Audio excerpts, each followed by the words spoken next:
Hello, everyone, and whether it's good morning, good afternoon, or good evening, thanks for joining us today.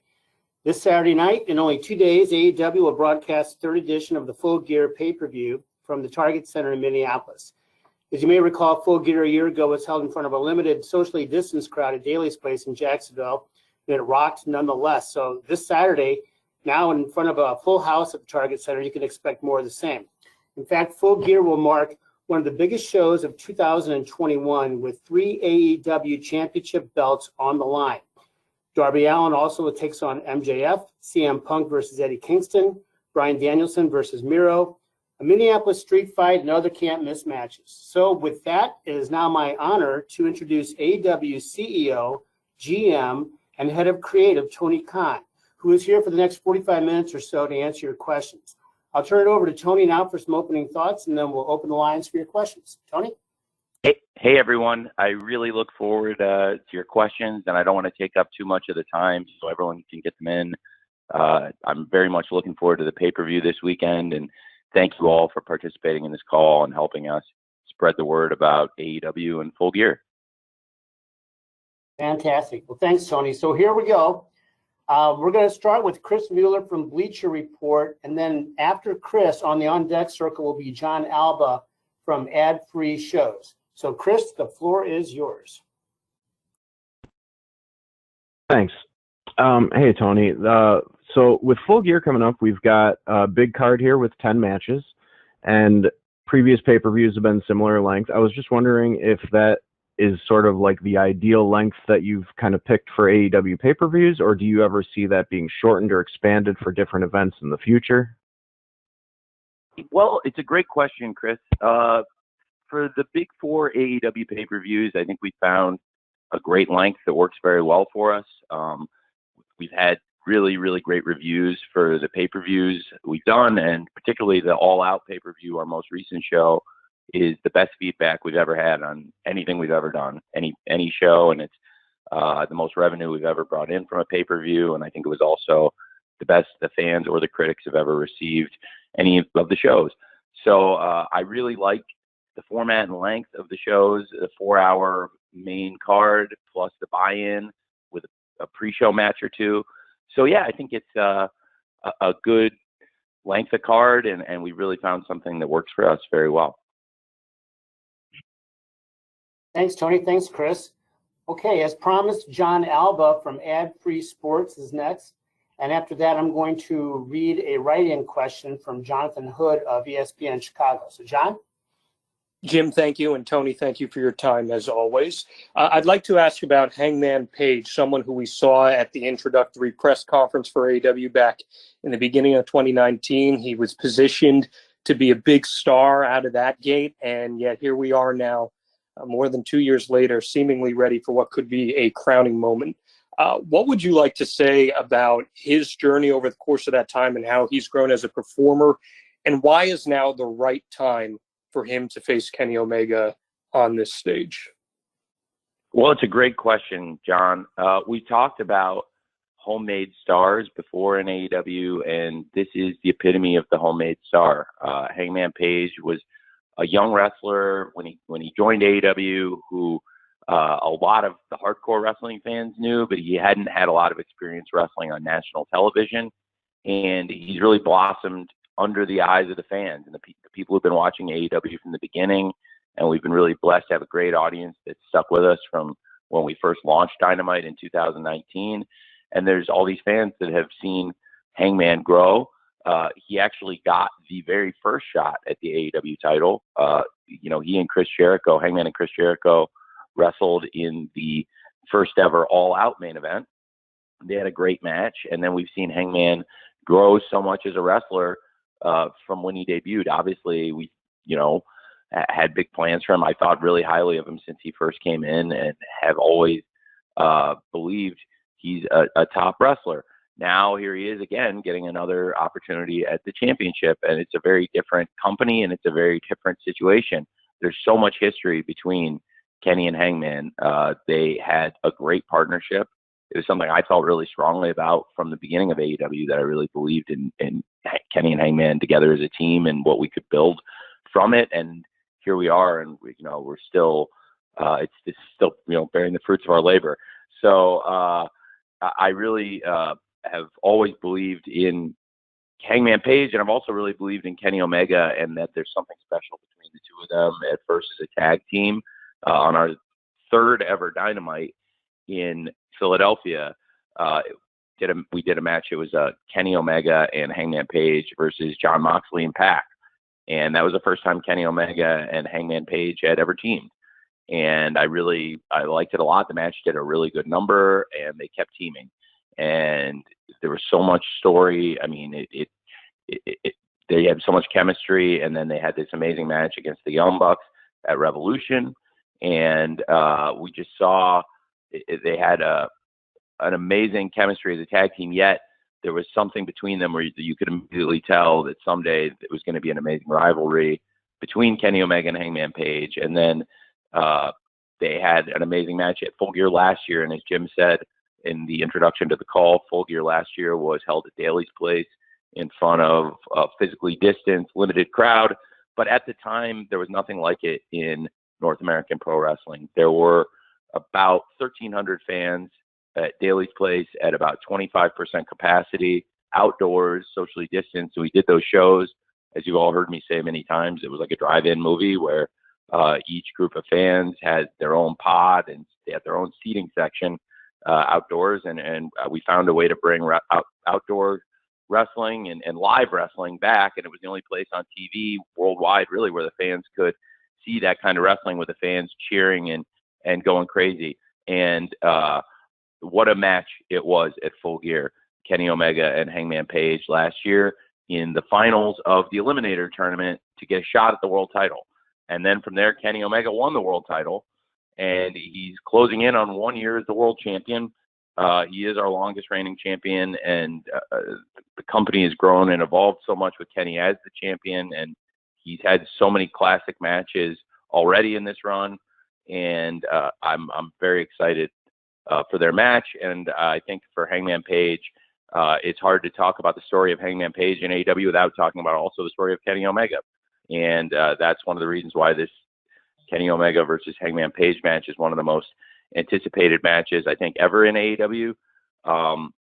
The character of Hangman Page, I think the fans have grown to love him more. On January 1st, 2020, we saw kind of a more vulnerable side of the Hangman character for the first time.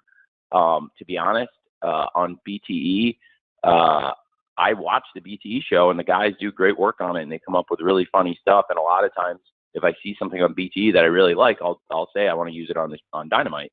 And a great example more recently of that is the John Silver Adam Cole stuff. I saw that on BTE. I thought it was great, and I was getting over it. I wanted to use it. And really, John Silver himself, a year ago, I saw John Silver doing all this stuff on BTE, and it was like, hey, like, you're doing all this amazing stuff on BTE. I think, I think you should be doing this on Dynamite. I'm very impressed. And, really cut back to 2019, a year earlier, I had seen Hangman Page drinking on BTE and doing a character, and I thought his acting was great, and I thought the character was great, and it showed a more vulnerable side of the Hangman and made him, I thought, really a flawed hero in many ways. And I think it has made him connect more with the audience, and I think it's worked really well, and it was a big part of the story. And then people were, ready to see him come back from the lowest lows and get some redemption. But it's a great story because there's something in front of him, an obstacle that certainly he's never conquered and nobody's been able to conquer. So I think everybody's really looking forward to seeing what's going to happen at the pay-per-view between Kenny and Hangman. Thanks, Tony. Thanks, John. I'm going to read a question here from Jonathan Hood from ESPN Chicago. Tony, Jonathan would like to know, how likely is it for you to have pay-per-view events in California or other Pacific/Mountain Time Zone cities in the future? After Tony answers that, we'll be calling on Sean Ross Sapp from Fightful. Tony? So, thanks, Jim. It's a great question, Jonathan. And we are coming out to the West Coast next year, and Double or Nothing. I'm sorry. I feel pretty safe about saying it now. I think it's been, it's been difficult not being able to travel as much as we would have liked. And right now in 2021, we're making up a lot of dates that were shows we had scheduled in 2020 and had never done. Like in April 2020, our whole slate got canceled at the beginning of the pandemic outbreak, and it was a run of shows we had of Milwaukee, St. Louis, Boston, Philadelphia, and Houston, and all 5 of those shows we just did very recently here in the past couple months. So we are now just getting kind of caught up on pre-scheduled dates. We are going to service our great fans on the West Coast in 2022, and I am planning for Double or Nothing to return to Las Vegas in 2022, and we'll also, I think, do Dynamite and Rampage while we're on the West Coast, and I would really look forward to that and bringing Double or Nothing back to Vegas, although it was also great having Double or Nothing in Daly's Place this past year and all the events in Daly's Place. They were such a great home for us, but I'm very excited to go back to Vegas also. Thank you, Jonathan. So next up will be Sean Ross Sapp from Fightful, and following Sean will be Ella J from SE Scoops. Sean? Hey, Tony, there have been a lot of questions regarding Ring of Honor due to some unfortunate news we heard about them taking some time off and maybe the company looking completely different. They've released, or everybody will be released from their contract soon. There's also obviously a very vast video library there, which includes All In, which was kind of a precursor to AEW. Who knows if that's even for sale right now, but is there any interest on your part in pursuing that or any of the talent that is going to be available there? Because there's quite a bit of it. Well, there's a lot of great stuff there. They've had a lot of great matches and great shows in the library, and they have some very good talent. So I can't say with any certainty, but we'll see what happens on the business side. And as far as the talent goes, I would say stay tuned to AEW. There's Dynamite every Wednesday. There's Rampage tomorrow, and the Full Gear pay-per-view on Saturday. So you never know who's going to show up in AEW.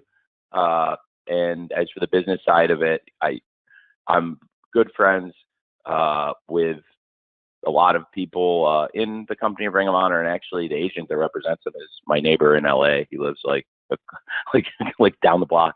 So and he's a friend of mine. So I am very familiar with what's going on there, but I can't say with any degree of certainty what will happen on the business side. Thank you, Tony. Thank you, Sean. Ella J from SE Scoops is next, and following Ella will be Nick Houseman from Wrestling Inc. Ella? Hi, Tony. How are you? I'm well. How are you? I'm fantastic. So I had a women's wrestling question for you. Great. So obviously the bar, I think, has been really raised this year with a lot of all-women shows and main events taking place. But does AEW have any plans or hopes to contribute maybe an all-women's event of their own sometime? So I'm gonna cut off your question right there because I don't think I get enough credit for what I did for the NWA show, because a good number of the people who wrestled on the NWA show were wrestlers I sent and paid. And so I do think I contributed because the highest paid wrestlers on that show were actually the people I paid separately from what they already make in AEW to go wrestle on that show. And I don't think they did a very good job of telling people that, honestly. Even though it was in the deal we did, I wish they'd told more people that, because that was one of the points I made when we closed it, was I think it would be nice if you told people that I'm paying the wrestlers coming, because it is a big contribution for me. Does that make sense? Yes. Okay. So I did pay the wrestlers for that show. So I was like, it's like kind of like when you pay for a dinner and nobody thanks you. So that was one thing. So I have really been making a big effort this year to grow and improve our women's division, and I think have made a lot of strides with our women's division this year as a company. We've added big free agents, and I'm really excited about what's happening with the TBS tournament right now. Among the big free agents we've added are Thunder Rosa, who came over from the NWA, of course, and Ruby Soho. And Ruby Soho coming over, it's interesting because I had a great conversation with her a couple days ago. She's in the TBS Championship tournament, and she's been in a lot of tournaments, and she's wrestled all over, as you know. And I was talking to her about the tournament, and she's not a BS person. Like Dory, Ruby Soho, is the ultimate straight shooter, and she loves this tournament. She was saying she's never been in a tournament like this. She loves all the story in it, because if you look, like, there's story building with her and Chris Statlander, and they didn't really have a rivalry, but there's, they've been doing the promos on TV, and we've seen that there's been a couple of situations where they've helped each other out.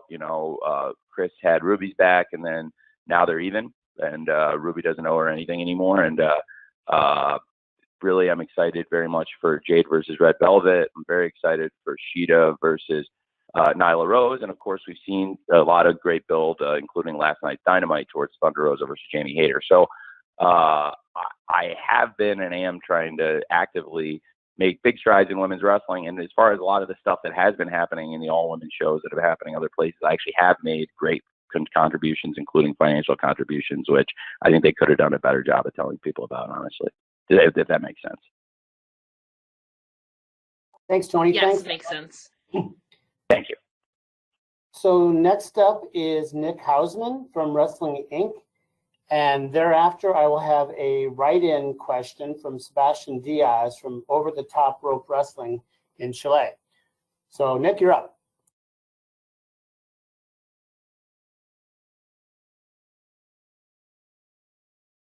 Tony, can you hear me? Hey. Tony? Hey, can you hear me? I can hear you great. Okay, sorry. I had myself No, you're double. good, Nick. Okay, wonderful. Hi, Tony. Thank you very much for the time. I kind of want to follow up on something I'm sure you get a lot of questions about. But, earlier when you were asked about Bray Wyatt, he was still under 90-day non-compete. Obviously, that expired like a week and a half ago. I guess on behalf of a lot of fans, I know he's interested in the movie business right now. But have you had any contact, or has your interest level changed in bringing Bray Wyatt, into AEW? No, I like Wyndham a lot. We'll see what happens. I haven't talked to him about it ever, about him coming to AEW.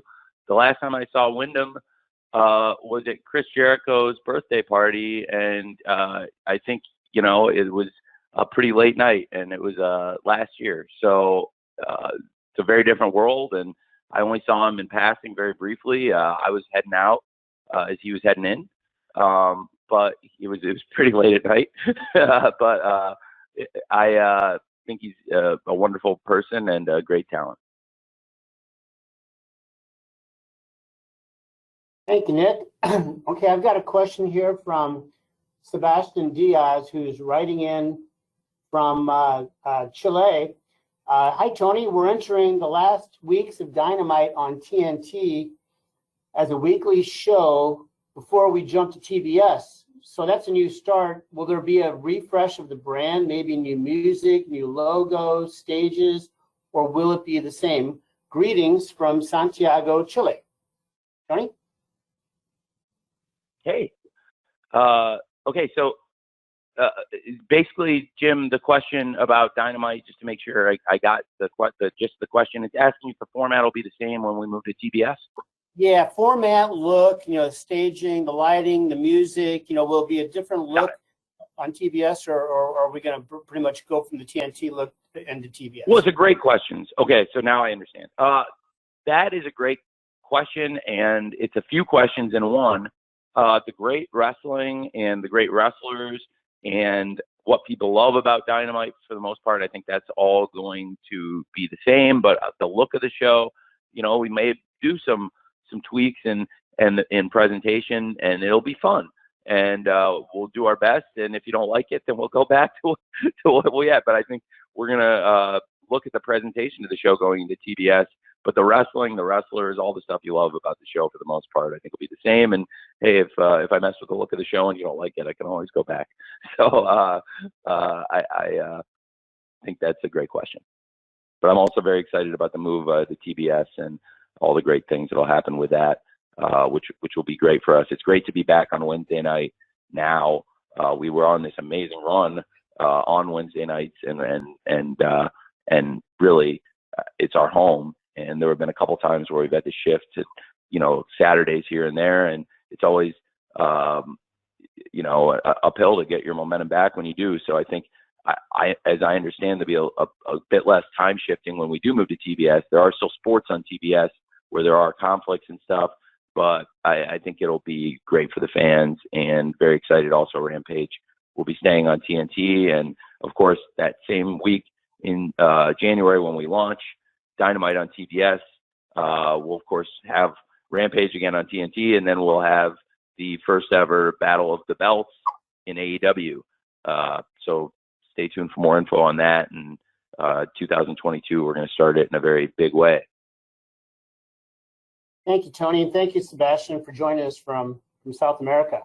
So I'm going to come up with two names here. Steven Spice from Steven's Wrestling Journey will be next, and he will be followed by Niger Chambers from Big Gold Belt Media. Steven, are you ready? Yes, I'm ready. All yours. Hi, Tony. Thank you so much for bringing me on. This means so much to me. Hey, how are you? I love AEW. Thank you. I'm glad to hear it.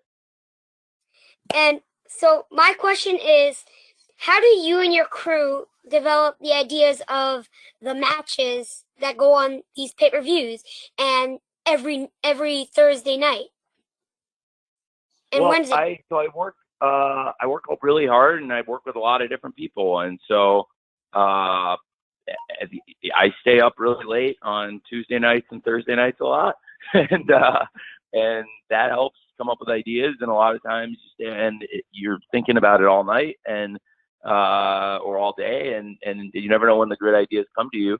And then a lot of other people have really good ideas too. So I talk to lots of different people, and lots of different people have really good ideas, and I have to take all the ideas and figure out which ones are the good ones and which ones are the bad ones. And I try to mostly pick the good ones.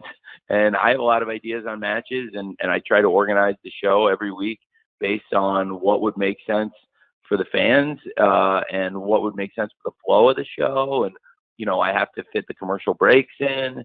And it's a very different job formatting Dynamite versus formatting Rampage. A lot more goes in some ways, to doing Dynamite, where you have all these segments, and there's so many people in a Dynamite, and there's so much stuff that happens in a 2-hour show. In Rampage, it's more succinct because I like to get a lot of good wrestling in a 1-hour show, which is a challenge, but it's also a really fun challenge. So it's difficult in a totally different way. And then the pay-per-views, which you also asked about. Famously, I guess people know I doodle around a lot and sketch out ideas and kick around ideas, but I also change them. And I told people when somebody photographed me on the sidelines of a Jaguars game, and I wasn't even doodling in that moment, I was actually writing on the other side of the page about football, but I flipped the page over, and then somebody took a picture of me on the sideline. And but as you can see, what I was doodling, I had a lot of second thoughts. I changed a lot of stuff, a lot of new ideas that made sense came into fruition, and frankly, a lot of circumstances changed. So that's how it is, and it's a great question.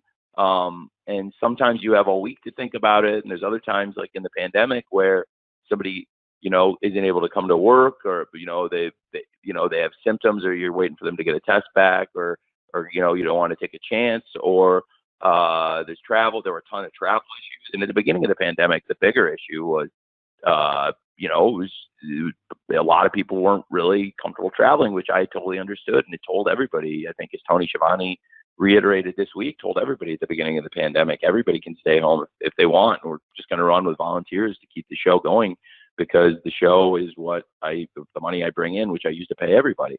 And so with the volunteer crew, there was about 29% of the people, I booked the shows very quickly to make sure we had great shows to keep the show on the air. But there were also a lot of really great matches in that time, and memorable moments, like when Sheeta versus Britt, that great match they had where Britt got her nose broken, or so many great matches in the inaugural TNT title tournament, and that's where we held that. And even Orange Cassidy made his TV wrestling debut in that moment. I didn't have a lot of choices. I mean, it was and for all things considered at that point, I did a good number. So I really am very fortunate to have a lot of really smart people who come up with great ideas that I work with, and it's a fun job being able to come up with my own ideas and then sort through the ideas of a lot of really smart people and try to put together a wrestling show that's like about as fun a job as there is. Thanks, Tony. Thanks, Stephen. Next is Niger Chambers from Big Gold Belt Media. Following Niger will be Russ Weekland from Hollywood Life. Niger, you're up. Hey, how's it going, Tony?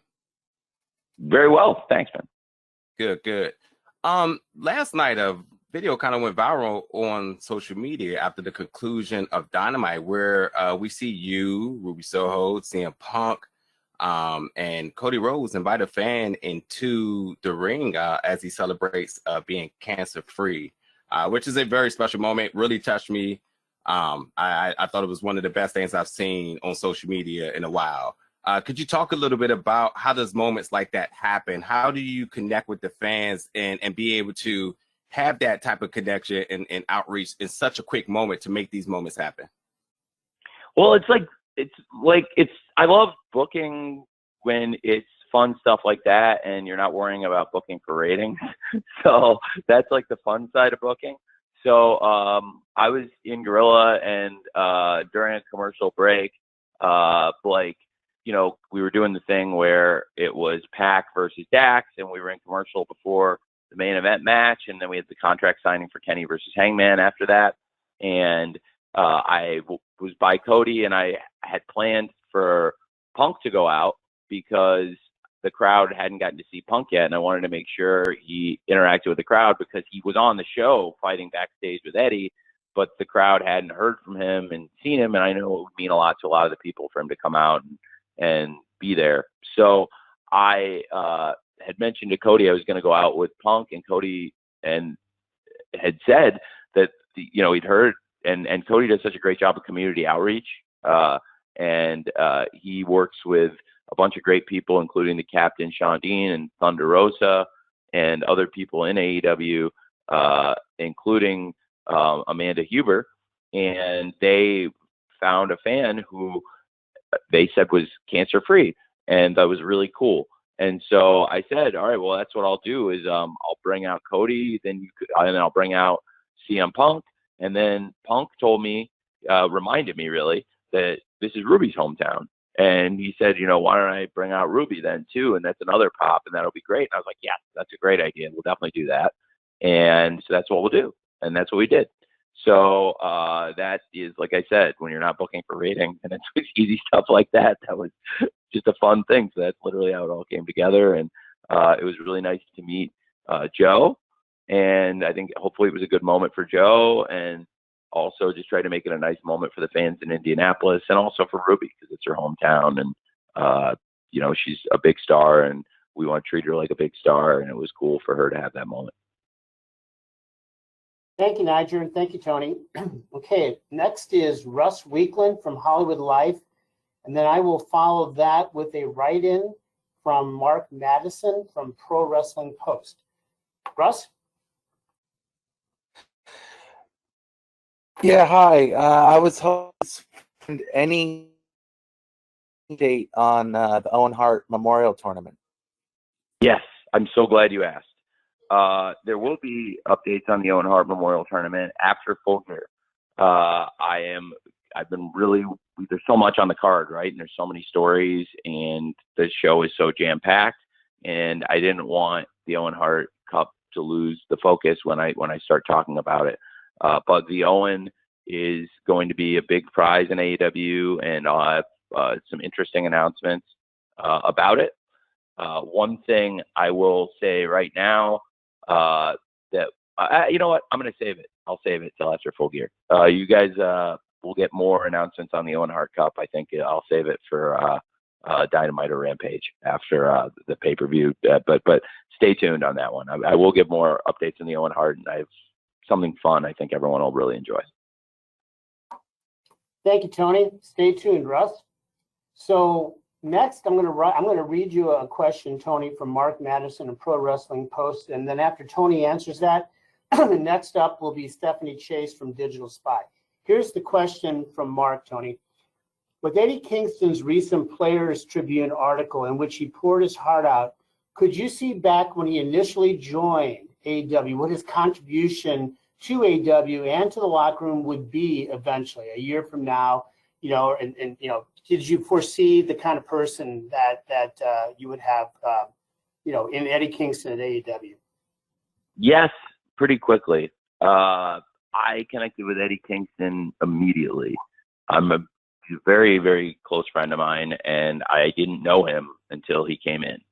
But I connected with him very quickly and tried to find a spot for him right away, too. If you remember, he debuted against Cody, and it was a great match. And it was when Cody was the TNT champion, and we did the Open Challenge. And Cody came to me with a list of people when he wanted to do the Open Challenge, and there were a bunch of really good names on it.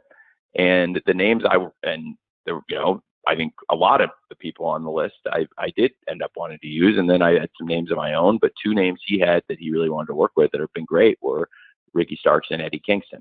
And I felt really strongly about them both after they had the match with him too, and he did a great job in the matches with them, and they both did a great job in the matches with him. And in both cases, I had something for them. Now, in Ricky's case, it was right when he was in the ring. I knew I wanted to use both of these guys on Dynamite, and in the pandemic era, when stars like this came, across your desk, you really wanted to hold on to them. So, Ricky, I immediately knew I was going to do the Team Taz thing with, and I actually called Mox at his house and told him I had found a guy that for us to do this with, and he hadn't really seen Rico, and I told him to trust me, and he did. And then he came over, brought Rico over, and he was like, "You were totally right." Now let me go back to Eddie, and I'll talk about Eddie for a really long time. So Eddie, I didn't have that for. I knew I had to do something with this guy. What a massive talent. And Cody and Eddie had such a great match, and I found a unique opportunity because at Fyter Fest last year, Young Bucks and FTR were teaming, and it was an unlikely partnership, and they teamed against the Lucha Brothers and the Butcher and the Blade, which was also kind of a unique team in an 8-man tag match at Fyter Fest 2020. And the Butcher and the Blade and the Lucha Brothers won. And I felt like I had to do something with that because I was like, they beat the Young Bucks and FTR. That's a huge win. And I really want to follow up on it. And I also really want to use these guys. And I'll be honest now, because it was a year and a half ago and it's in the past, like I was, not as deep on the heel side then. And I really wanted to make a go with these guys. And I decided to bring Eddie back as their wrestler and as a manager. And Eddie's a huge fan of Hot Stuff Eddie Gilbert, and I'm a huge fan of Hot Stuff Eddie Gilbert, a huge fan. And he's an inspiration to Eddie. And I told Eddie, this is your chance to kind of be the Hot Stuff Eddie Gilbert of this stable. You're a wrestler and you're a manager, and you'll be the manager for these guys who do a lot of the talking. And that's where the connection with Eddie and, of course, the Lucha Brothers and the Butcher and the Blade began. And then going into All Out 2020, the build, if you remember, was kind of a unique heel build. And some people say heel doesn't always work. I think one of the best examples when I was a kid would be the Horsemen versus the Midnight Express, Arn and Tully versus the Midnight Express, which was a program that had never really got going as much as it could have. It was really drawing money, and then all of a sudden Arn and Tully were gone and became the Brainbusters. That was a great program, and I always thought there was something to it. So we did this where I had a heel situation, basically, where it was Jake the Snake and Lance Archer. It was Team Taz, the aforementioned Starks and Brian Cage and with Taz, and then this Eddie Kingston group. And then it would always look like it was about to tee off between the three sides of heels. And then Darby would show up, and Darby had this beef with Team Taz, and he would go crazy, and it would all set off, and it was leading to the Casino Battle Royale. Well, I felt really strong, and Eddie had just gotten to the company, and I had the last two guys out there be Lance Archer and Eddie Kingston, and it was this disputed finish in the end, which wasn't even exactly the way Eddie went through the ropes, wasn't even exactly how we originally laid it out, but it actually worked out even better. And I had earmarked Eddie to wrestle Jon Moxley, and that's why I wanted him to be out there and be him and Lance to be the last two guys, because they were the two guys I saw as great opponents for John. And then Lance, of course, as he said, he was like, you never expected anything to happen. We were all being very careful in a bubble, and then he went to the veterinarian, and next thing you knew, he had COVID. And it worked out well because Lance and John Moxley eventually got to do their matches and built a great rivalry, including the Texas Death Match. But in the moment, it was Eddie's time, and Eddie had this great match with John Moxley, and it really built something great. And then they had a real rivalry, and we were able to do, a pay-per-view story building to Full Gear last year. And John Moxley versus Eddie Kingston was the main event of Full Gear last year for the world title. And Eddie Kingston's been a huge part of the company. Now, so that's the yes to your question. And now to the no, I mean, Eddie's, I knew the hardcore fans loved Eddie, and I also had seen that he'd crossed over to a mainstream audience, and this was a person you could push on national television as a main event wrestler. But I don't want to undersell how far he's come in the past year or two, and also how far he's come outside of the ring, because I knew Eddie had some struggles, but getting to know him more in the past year, I've learned more and more about it and how far he's come. And the people who knew him before I did tell me, like, you wouldn't believe how far Eddie's come, like, if you knew him back then. So yes and no, but as a wrestler, really, since he got here, I've always believed in him, and I'm not surprised at all how well he's done. And I absolutely believed in him to put him in, on a pay-per-view in such a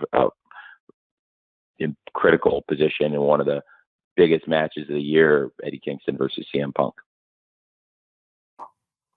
Thanks, Tony. Thanks for the write-in question there, Mark. Stephanie Chase from Digital Spy is next, and Stephanie will be followed by Jimbarcelona from the Miami Herald. Steph? Hi, Tony. How are you? Great. How are you? I'm great, thanks. I wanted to ask you about the Inner Circle versus American Top Team feud and Full Gear match. What made you choose the Inner Circle for this position to go against American Top Team? And laying out the feud and the matches we've seen so far, how have you found balancing the idea of protecting the AEW guys versus outsiders when, in this case, the outsiders are legit MMA fighters? And if I can sneak in another one, Paige Van Zandt has been so great. Have you spoken to her at all about eventually wrestling? That's a few great questions. And well, the way I came up with it was being good friends with Dan Lambert. Again, through the pandemic, Dan came and visited and was at the shows, and is a big wrestling fan. He's a big fan of old school wrestling, as he's made very clear. And he's also a big fan of modern wrestling, and he's a really intelligent person. And he had in his stable an American Top Team in his camp. He's got some of the best fighters in the world. And the idea for Inner Circle to be their opponents, I had gone to Chris and I told him, I think there's something really here, and maybe I'm crazy, but Chris totally agreed. And it's funny because I've seen all these arenas with all this heat, and now looking back on it, it's amazing how far it's come. And we've been at Arthur Ashe Stadium and big arenas across the country, and wherever we go, Dan gets insane heat, and the American Top Team get booed, and people love Chris Jericho in the Inner Circle. So it's I think it's a great pairing, and it's produced some of the loudest reactions from the fans we've heard in a long time. And I think people are having a lot of fun with it. It's a cool rivalry. It's gotten us a lot of mainstream buzz, which I also expected going into it, because when you have things like Jorge Masvidal throwing the flying knee at Chris Jericho, that is going to get picked up. And in that case, it got picked up almost every outlet. So it was some of the biggest mainstream coverage we've ever had, along with, other huge stars we had in AEW like Shaq and Mike Tyson. And this got picked up on that level, along the lines of Shaq, Mike Tyson, Snoop Dogg, and other great celebrities who come into AEW. So the American Top Team have, I think, been great for us and will be great for us. And the Inner Circle also are,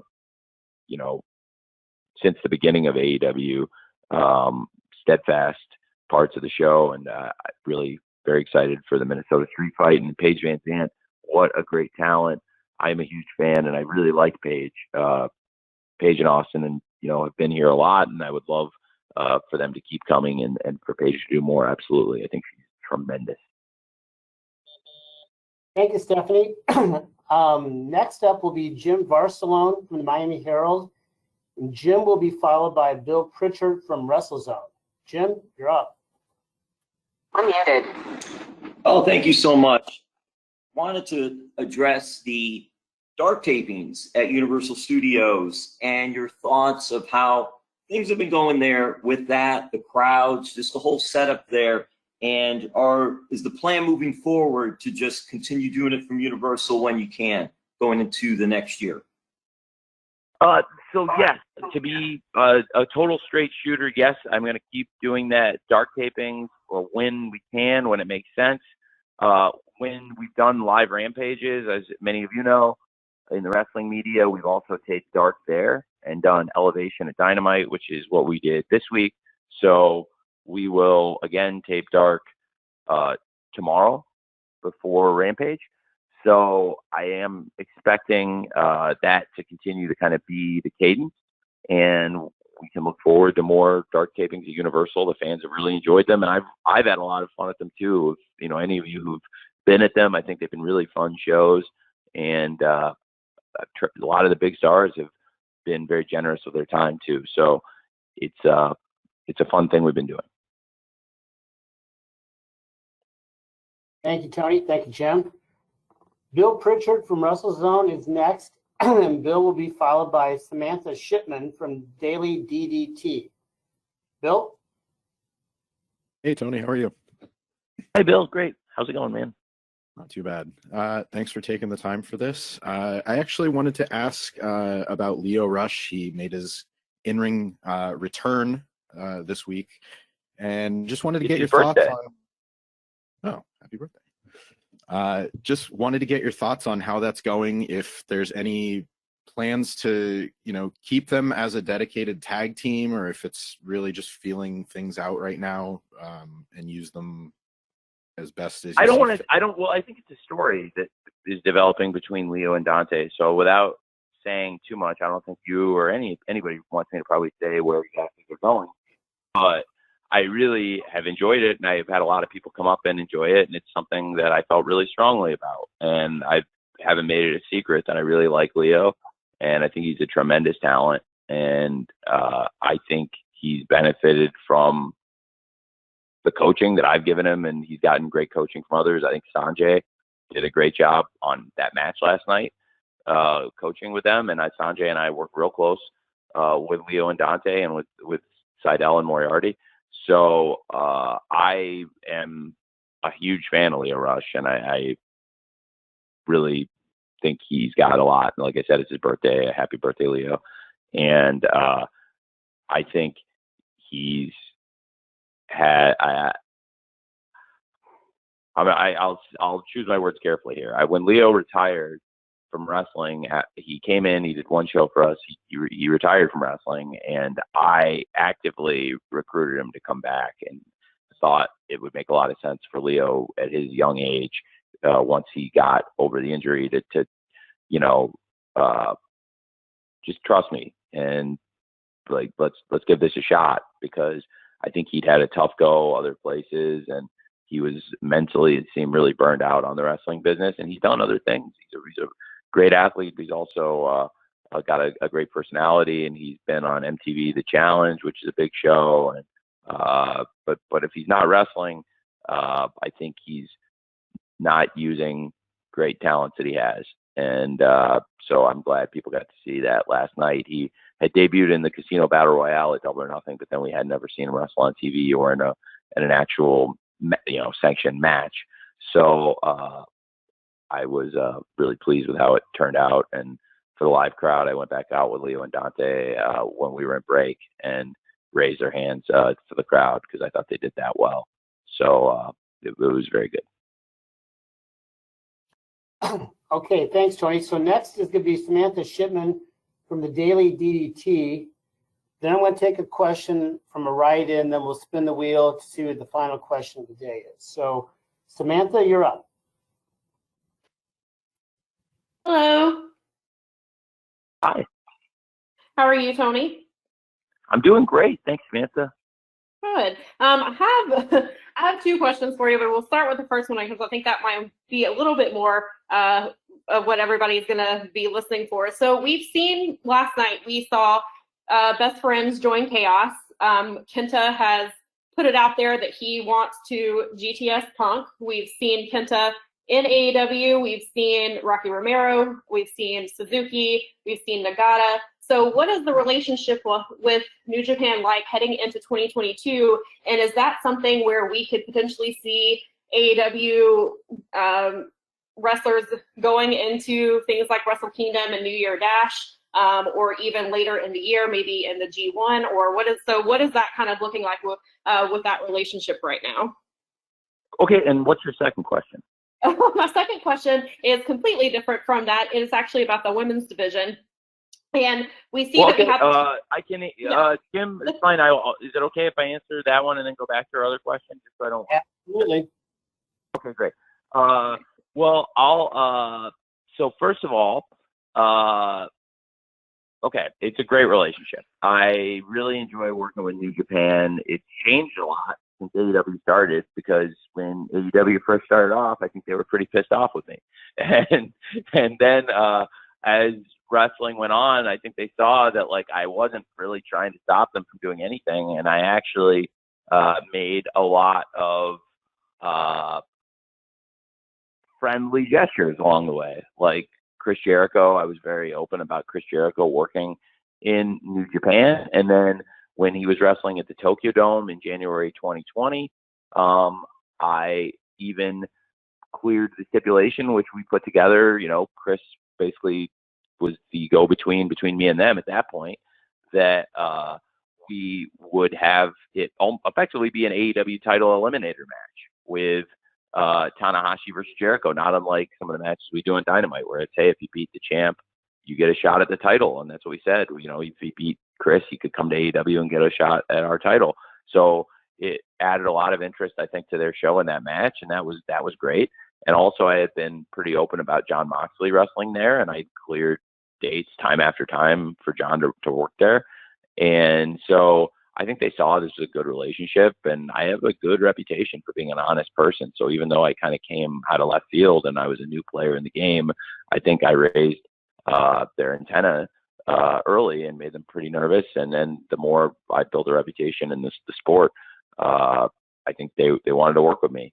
And so now I talk to them on a regular basis, and we put matches together, and wrestlers from AEW go there. And as you said, I mean, you said it yourself in the question, I don't have to name all the different people that have come through from New Japan to AEW, but you've given a good list to start with of a number of people. And there's more, I think, in there, and there's probably more to come. So there's a lot of things we can do. And I'm a fan of a lot of their stuff. I was really pleased how many fans loved the Roppongi Vice theme last night, because I felt really strongly they should come out to the Roppongi Vice theme. I thought it would, for the fans that do like both shows and have watched both shows, you know, people remember the Trent and Rocky team. So if Orange and Rocky are coming out, it makes a lot of sense. Plus, I mean, it doesn't hurt in terms of building anticipation for Trent to come back, which I'm looking forward to. I'm a big Trent fan. And look, with New Japan, it's a good relationship. And that's why I was so amused when the story of the day on a weekend in the summer, this past summer, was this story that kept getting buzzed, that clearly was getting signal boosted by some PR person, that New Japan would work with WWE, which was comical to me, because I was doing all this stuff with New Japan. I had all these plans with New Japan, and I knew Nagata was going to be coming to Dynamite, and we were doing this stuff with Kenta and had other plans in the future. And this was before we had even worked out Suzuki coming in. And I'm not sure if you mentioned Kojima, I didn't hear it, but you might have. But Kojima is another great wrestler who's come in and wrestled on pay-per-view for us at All Out, had a great match with Mox. So I've really liked working with them, and I had this close relationship with them. And that's why I was like close to a live show, and I thought it would be a fun promo to cut to get some buzz on the show, talking about the fact that we have the partnership with New Japan, and I've been reading all these stories that New Japan and WWE are about to start this deal, and if that's the case, it's news to me because I had just reunited Roppongi Vice on Elevation, and Nagata was going to be coming in, and we had all these plans with the U.S. title with Mox, and I knew that we had talked about what I was setting up with Mox versus Lance for the Texas Death Match, which was going to lead to Lance versus Tanahashi for them. So we've been working together pretty close. So I asked them if they wanted me to do this promo because I thought it would be good buzz for New Japan and AEW, and they thought it was hilarious. So that's how that happened. So yeah, it's a great relationship. I really like working with them, and they have a great history, and a lot of our wrestlers have great history there, and they also have a lot of great wrestlers of their own. So it's a great thing we have going. Thanks, Tony. Thanks, Samantha. Samantha has a second question, I think, Jim. Yes, I do. So thank you, first of all, for the very thorough response to that question. That definitely answered a lot of questions. So my other question is about the AEW women's division and how much it's grown. And we see, obviously, the TBS championship is we're about to crown a winner very soon. So will you be treating the TBS title on the same level as the AEW women's championship? I think you should think of the TNT championship and the TBS championship as sibling championships. Okay, that's where I was going. So it is. I mean, I think the TNT championship is one of the most important championships in wrestling, and it's been defended in huge matches. And at times, I mean, we've done massive ratings, and some of the biggest ratings we've ever done on Dynamite are for TNT title matches. And you can look back. We've had some monster ratings for things like Brody Lee versus Dustin Rhodes for the TNT title right after All Out 2020. Cody and Brody in the dog collar match did a great number, and Darby versus Brian Cage did a really good number, and Darby versus Matt Hardy, Falls Count Anywhere for the TNT title, is one of the biggest numbers we've ever done. So I think the TNT title has a great history. It's done some really big numbers, and then our women's championship, again, Dr. Britt Baker's great champion. Whoever wins the TBS championship, I think we have a number one contender, Ty Conti now, that's in line, to me, to wrestle for the world title. So the way I did the TBS championship bracket was, okay, let's take the top five, and you had number 2, 3, 4, 5. So you had, Jade Cargill, Thunder Rosa, Nyla Rose, and Chris Statlander. I gave them what we would do in like seeding in the NFL or in a lot of sports tournaments. You would take the top seeds and give them a bye. So as we were building, Ty Conti, I think, is, by the way, we're talking about our women's division. It's not on the subject of the TBS championship because Ty Conti is wrestling for the world title. But I have to say, Ty Conti is one of the most improved wrestlers in the world. And I always thought she was a great prospect. And for years, I really admired her. She's one of the people I was really shocked we were able to hire, because it was somebody that I was surprised got let go. And when she got fired, I wanted to snap her up very quickly. I'm a big fan of Ty Conti, and I think she's a great number one contender. And I'm really excited for the Ty Conti versus Britt Baker match. Britt's been a great champion for us, and Ty is a great number one contender. So the TBS championship, I took the rest of the top five, who are all also top contenders in line, gave them the first round buys, and then took the next 8 and built a 12-woman field. And now we're into kind of I don't want to upset the NCAA, but I will not call it the Elite 8, but we're into this really great 8 final women, and really excited for the quarterfinals of the TBS championship tournament. And I think it would help a lot. I'm a huge believer in the TNT championship. I really love the title, and I think Sammy's one of the pillars of the company, and I'll have great matches to come. And I just think that if you could think of it as like the sibling championship, it'll be treated very similarly. Okay, thank you, Samantha. Thank you, Tony. Okay, I've got one write-in question, and we've spun the wheel in the last few minutes here. So Garrett Martin from Paste Magazine will ask the last question after I ask Tony this write-in question from Daniel McMahon Young of Gatekeepers. Tony, his question is, with AEW having such a diverse fan base, what do you think has been AEW's biggest strength in attracting non-traditional wrestling audiences in the last 6 months or so? It's a great question, Jim. Well, I think wrestling speaks to everyone, and I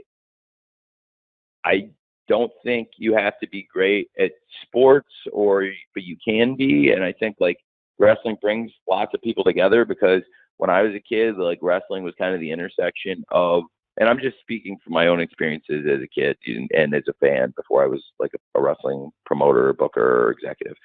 So I've seen wrestling bring really diverse groups of people together, people that are, you know, jocks and people that don't play sports at all, and people that are really into music, or people that are into art. And it's just an intersection of a bunch of really unique communities of people. So when you bring in people with unique interests, like, you know, as I've said, whether it's music or sports or something completely different, you will get all kinds of different people. And so, and wrestling's also not like some sports where it's only popular in one part of the world. Wrestling's big in a lot of countries, you know, where some sports that we watch on TV or that are big on TV and do good ratings in America, for example, you know, they may not be as popular as wrestling in a lot of these other countries. So wrestling, it's big all over the world, and I think it just speaks to a really diverse group of people. And AEW now has gotten great penetration, and as we go into our third Full Gear pay-per-view and we go into our final pay-per-view of this 2021, it's really our first chance we've had to show off this new roster of wrestlers. And I'm very excited about it because we have all these big stars we've signed, you know, CM Punk, Adam Cole, Bryan Danielson, Ruby Soho, and many others in the company, and the company's really grown, and I'm really just very excited because coming out of Full Gear, I think people will see more so than ever, you know, looking back at where we were a year ago, how far the company's grown. And to your question, because it's a great question. I think also, you know, trying to add AEW in more countries, trying to expand our TV. You know, we've got Dynamite on a lot of places now, getting Rampage on more places, and making our pay-per-views available on different countries on different platforms. I think we can continue to grow the audience worldwide, which will help us make an even more diverse fan base. Thank you, Tony. Okay, we're going to call on Garrett Martin from Pace Magazine. And Garrett, you're up. And after Tony's response, then we'll wrap this up. Garrett? Cool. Hey, Tony. Thanks for talking. So let's circle back to Full Gear for this last question. I know a lot of people, they're expecting something like a coronation for Hangman this weekend. Now, how did his paternity leave impact the timing of that and your plans?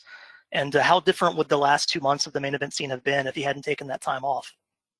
Well, I don't want to say what my plans are. I think everyone's going to have to watch here and buy the pay-per-view to see what exactly is going to happen with Kenny and Hangman in the world title match. I have looked forward to doing Hangman versus Kenny for a long time. Him taking time off absolutely impacted the main event scene because Hangman Page was one of the top contenders and is one of the key wrestlers in the company. So it was something I was had to pay close attention to, absolutely. But on the other hand, I tried to make lemonades out of lemon, as I'm often doing when there are challenges with scheduling shows and with people traveling and coming to the shows. And in this case, if he wasn't going to be at the shows, I had to make the best of the situation, and I think we did. And, you know, to be without one of our top stars in the company, and still put together All Out and have All Out be such a great success and be so well received by the fans, and also such a commercial success and sell well over 200,000 pay-per-views worldwide. And that was before people knew for sure that Bryan Danielson and Adam Cole had come into AEW. And now that we've got this amazing roster of people here, it's pretty amazing to me how far we've come. But now, really, again, this will be the first time we've been able to show off so much of the new roster at one time. So I would say it wasn't exactly what I'd originally expected when he wasn't available around All Out, but I also try to make the best of it. And it's great to have Hangman back now, and I'm really looking forward to Kenny versus Hangman for the world title. Thanks, Garrett. And Tony, thanks for the extra time today. That was very nice of you, and really thanks to everyone. We're now officially at the end of our time. So per our custom, we're going to be distributing an audio recording to all attendees here shortly. And so finally, if you're in Minneapolis this weekend, we do look forward to seeing you at the Target Center, and especially for our traditional media sessions with Tony and other AEW talent at the conclusion of the event. No matter where you are today or on Saturday night, on behalf of Tony and everyone at AEW, we thank you for spending the last hour or so with us. We, as always, do not take your interest for granted and appreciate all you do. So we look forward to joining us Full Gear on Saturday night. Best wishes, everyone. Thanks, Tony. Thank you. See you guys. Thank you very much.